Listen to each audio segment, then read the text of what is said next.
सबसे पहले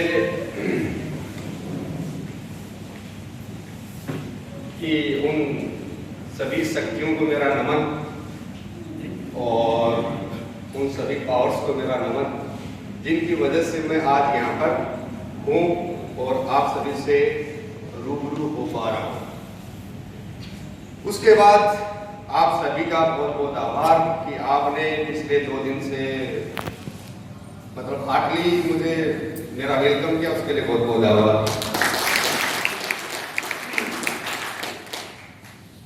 दोस्तों, नाम नेमिचंद चौधरी जैसे इन्होंने बताया और मेरा भी कुछ ड्रीम था। बेसिकली मैं सीकर का ही रहने वाला हूँ और कल सर ने बताया था कि और मेरा इस इंडस्ट्री में आने का कुछ भी मकसद नहीं था। मैं इस इंडस्ट्री के बारे में कुछ नहीं जानता था। ज्यादा बात नहीं करूंगा, सिर्फ मैं 2 मिनट में मेरी वाणी को विराम दूंगा। 2007 में मैं भी गवर्नमेंट जॉब लग गया था। आज भी मैं सरकारी नौकरी करता हूँ। 14 साल की मेरी गवर्नमेंट जॉब है। सिविल में मैं इलेक्ट्रिसिटी बोर्ड में हूँ। मैं एजुकेशन में भी ठीक ठाक था। मैं एजुकेशन में मेरा एक सपना था कि जिंदगी में मैं IAS RS बनूंगा, हर बार बताता हूँ, और इसी के लिए मेरे पास आज डिग्रियां भी हैं। मैं कभी छोटी नौकरी से सेटिस्फाई नहीं हुआ था और मुझे मेरी जिंदगी में एक वहम था। क्या वहम था? ये वहम था कि यार, अच्छा वो वहम आया कहां से कि मैं जिस डिपार्टमेंट में सर्विस करता हूँ उस डिपार्टमेंट बिजली विभाग को जानते हो ना? यस। लाइट वाले, हम लाइट वाले हैं, अभी कुछ और बन गए ये मानो। तो उसमें क्या था कि जो व्यक्ति दारू पी के आता था उसकी सैलरी भी बराबर आती थी, मेरी सैलरी भी बराबर आती थी, और मैंने हिस्ट्री, पॉलिटिकल से PG, CG, ग्रेजुएशन सब कर रखा है। तो मेरे तकलीफ होती थी कि यार ऐसा क्यों होता है, ये लोग मेरे को ऐसा एक्स्ट्रा काम दें या ये जैन है रहने के काम मैं कर सकता हूँ। ये दिमाग में वायरस घुस गया था कि ये जैन कर रहे हैं ना, ये काम मैं कर सकता हूँ, ये मेरे को क्यों नहीं दे रहे हैं? तो मुझे ये जितना मतलब बोले कि मैं करूंगा, बस मुझे 1 लाख 1.5 लाख रुपए दे दे। ये दिमाग, अब ये इसको कैसे निकालूं? कैसे निकालूं? जिंदगी में नहीं निकल सकता। तो जैसा भी ये मेरे अंदर मतलब ऐसे हो गई, तो मैं ट्रेडिशनल मार्केट में सर्चिंग करने लग गया, सारी चीजें की, फिर इस इंडस्ट्री में आ गया। वैसे मैं इस इंडस्ट्री में 8वीं क्लास में था, तब मैंने इबिस नाम की एक कंपनी है, मेरे दोस्त ने मुझे प्लान दिखाने के लिए नवलगढ़ लेकर गया था, सूर्य मंडल है।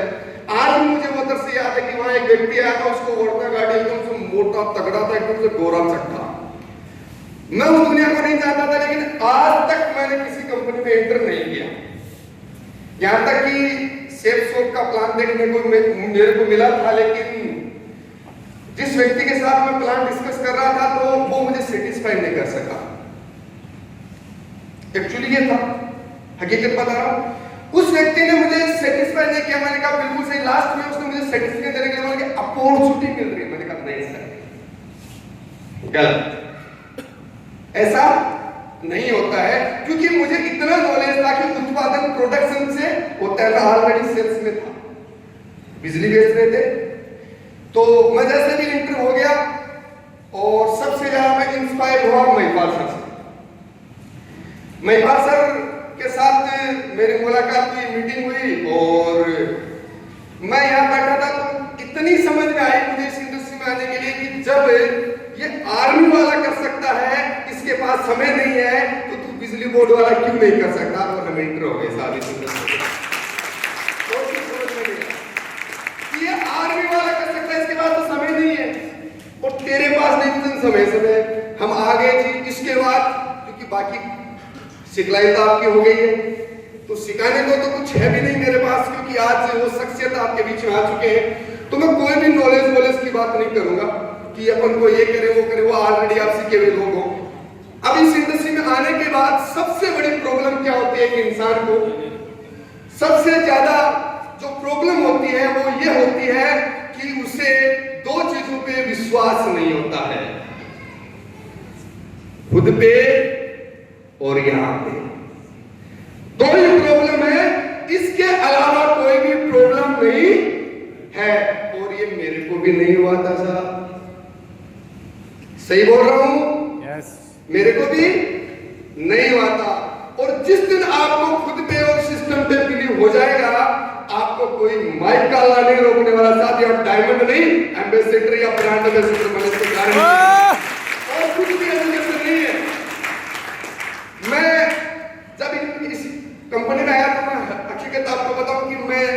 ए कैरियर नहीं था।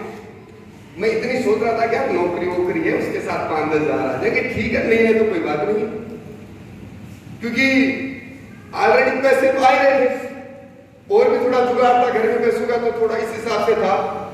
तो ज्यादा कोई पैसे वाला नहीं हूं मैं, फैमिली वैसे ही मतलब एकदम से गरीब परिवार से उठा हुआ हूं। तो जो भी आज किया है वो लाइफ में खुद मेहनत करके ही किया, ये मानो। क्योंकि मैं आपको बताऊं कि आप बोलोगे पैसे वाला, तो सन 1994 में मेरे पिताजी एक्सपायर हो गए थे जब मैं 6 साल की उम्र का था। आज मेरे घर में जिम्मेदार मैं हूं। किसी को कोई समझ में नहीं आ रहा कि मैं कैसे इस बिजनेस को करता हूं। नौकरी में अभी भी मैं घर से लगभग 24 तारीख से बाहर हूं, 24 तारीख से बाहर हूं। और मेरी इस बिजनेस की ये पहली जर्नी है कि मैं 24 तारीख से लेकर अभी तक बाहर हूं। तो मैं अभी बाहर था, लगभग बैठा था होटल में, तो सोच रहा था कि आज तक जो भी कुछ हुआ और जितना भी किया या जैसा भी किया, दिसंबर 2017 से मैंने एज ए कैरियर इस प्रोफेशन को अपना लिया।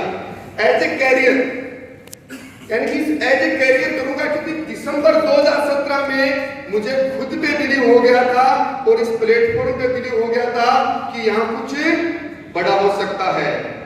जैसे मैं काफी बार हर प्रोग्राम में देखता हूँ तेज बहादुर जी हैं, तो इनका जो मोटिवेशन, इनका जो कमिटमेंट देखता हूँ ना, हर आदमी के अंदर मैं बहुत ज्यादा मतलब इनसे भी इंस्पायर हो जाता हूँ कभी कभी। तो एक बार तेज बहादुर जी के लिए जबरदस्त ताली। ये जैसे बोलते हैं ना, जिस दिन आपको ये फीलिंग हो जाएगा दोस्त खुद पे और सिस्टम पे, कुछ दिन के बाद ये आपके मुंह से निकलने लग जाएंगे कि मैं मेरी माँ का लाल नहीं हूं, अगर डायमंड नहीं बना तो ये वर्ड आपके भी निकलने लग जाएंगे। लेकिन ये चीज आपको सबसे पहले पैदा करनी पड़ेगी। क्लियर है? मेरा कोई सपना नहीं था यहाँ पर मैं भी ओडी मर्सरी जगवार में आऊं, लेकिन दोस्तों यहाँ से भी मेरा फिलहाल rank present rank star sapphire में जल्दी मतलब डायमंड बनने वाला हूँ। कोई ज्यादा समय नहीं है। ये मानो कि डायमंड के मतलब बोलते हैं कि हमारे मारवाड़ में कांकड़ पर ही मिले डायमंड से। मेरा सपना डायमंड का भी यहाँ पर हर व्यक्ति का होता है, लेकिन मैं अब डायमंड तक मेरा ड्रीम नहीं है। अब मेरे ड्रीम, अब मेरे सपने, अब मुझे कुछ और ही मतलब थोड़ा समझ में आने लगा है। तो ज्यादा वक्त नहीं लेंगे, समय बहुत कम है, क्योंकि आज का ट्रेनिंग सेशन बहुत इंपॉर्टेंट है। और मैं आप सभी को बताना चाहूंगा कि एक सरकारी नौकरी के साथ मैं पार्ट टाइम करते करते यहाँ से इस रैंक पे आया हूँ। और जल्दी ही अभी मैं एक्चुअली मर्सरीज लेने जा रहा था। अभी मेरे पास डिजायर है, तो मैंने मर्सरीज फाइनल कर दी थी। लेकिन फिर मैंने मेरे ड्रीम बढ़ाए तो मैंने सोचा मर्सरीज गाड़ी तो यार थोड़ी सी जो ऊपर वाली नहीं, मैंने नीचे वाली GLA जो 200 आती है उसको फाइनल किया था। तो मैं क्या गाड़ी थोड़ी सी ऐसे चलाता हूँ, तो कभी कभी संदीप सर बताते हैं उनके पास वो Audi A6 है, अगर उनकी गाड़ी हो तो मैं उसको मतलब रगड़ पीट के जल्दी मतलब ऐसे करके ला दूंगा।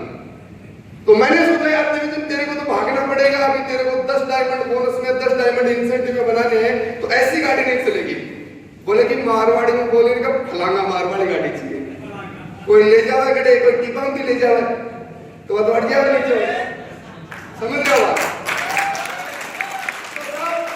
हमने फाइनल कर दिया और आपसे मेरा कमिटमेंट है, ये नेमीचंद चौधरी जो कभी सोचता नहीं था, जो अभी Audi Q3 नया टॉप मॉडल आ रहा है, आते ही सबसे पहले यहाँ से जयपुर से उठा के ले जाएंगे। Audi Q3 ले जाएंगे। Thank you.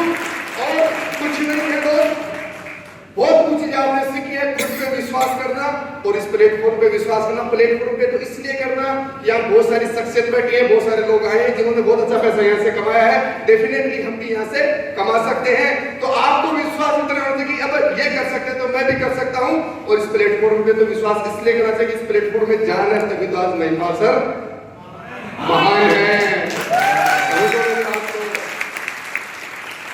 तो सारी चीजें हो चुकी हैं। बोला जाता है कि एक व्यक्ति के पास 2 प्रकार के नॉलेज होते हैं। एक कौन होता है? ज्ञानी बाबा। ज्ञानी बाबा क्या होता है? वो ज्ञान बांटता है केवल, ठीक है, उसका जिंदगी में कुछ नहीं होता है साहब। दूसरा होता है, यहां का नॉलेज बोला था अप्लाइड नॉलेज, जो सीखा यहाँ पर मार्केट में जाके जितना भी आता है उसको मार्केट में शुरू कर दो। बोला जाता है कि सरस्वती के भंडार की बड़ी अपूर्व बात, जो खर्चे तू बड़े बिन खर्चे घटी जो लिया। अगर आपने इसका मार्केट में नहीं बंटवारा किया ना तो ये वापस खत्म हो जाएगा। तो इन्हीं शब्दों के साथ मैं मेरी वाणी को विराम देना